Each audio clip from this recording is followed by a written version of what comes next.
a 7-2 split among the Bank of England policymakers on that eagerly anticipated rate hike surprised some. But what does the dissent mean? David Kern joins me down the line to discuss.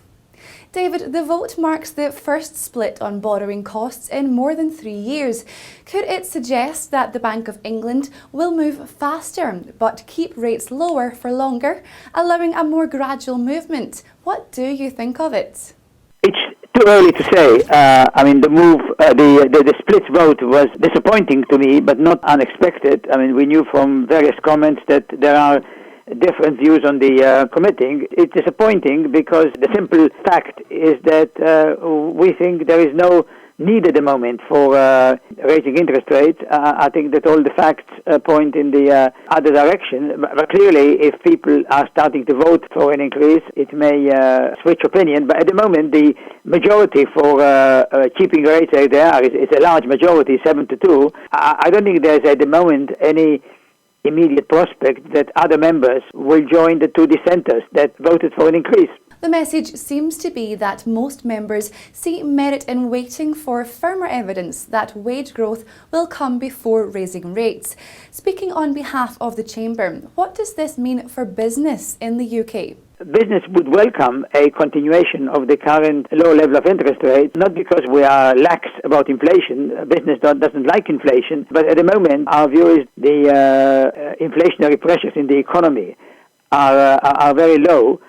And although in economic decision-making you always take risks, whatever you do, at the moment the risks of moving too early are much greater than the risks of waiting a little bit longer.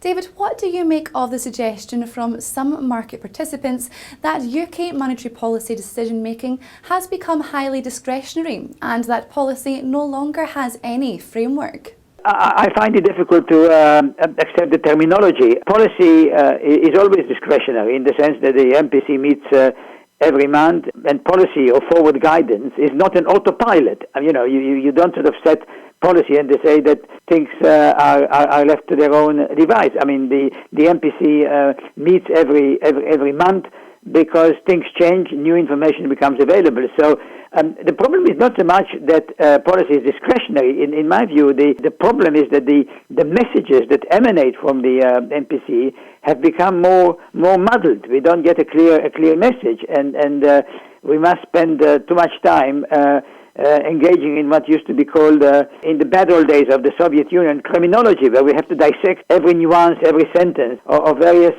minutes. I think business requires clarity, and we understand that you cannot give a promise that things will happen, but at the moment the messages are not clear enough, and I think we would welcome greater clarity that rates will not go up until it is absolutely necessary. If it's necessary, we would accept it. But at the moment, it's not absolutely necessary, and we want that commitment. The so-called hawkish minutes preceded a dovish inflation report, although admittedly the votes were cast first. It paints an uncertain picture for sterling, but taking into consideration everything we've discussed, what is your outlook for the pound, especially against the backdrop of the FOMC action?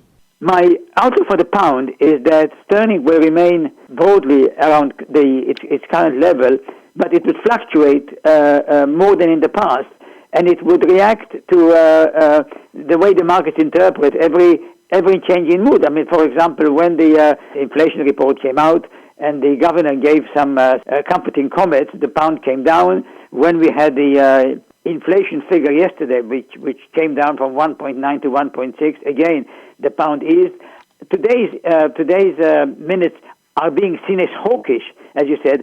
I'm not sure they are hawkish. They're only hawkish because for the first time for a long time there is a split vote. But if you look at the analysis and the views of the seven members that are in the majority, their sort of views are pretty dovish. So the markets interpreted the minutes of being hawkish, and because two members voted for an increase, it pushed up sterling. And speaking of volatility, David, the UK is but 1 month away from the referendum. How is the Chamber feeling towards the September 18th vote?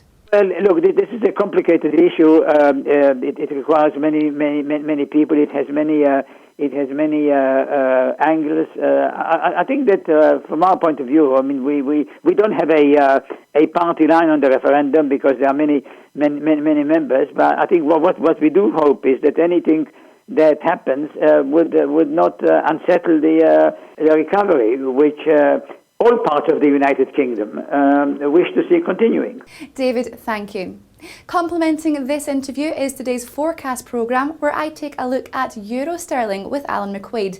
So viewers, make sure you click back for that. Goodbye for now.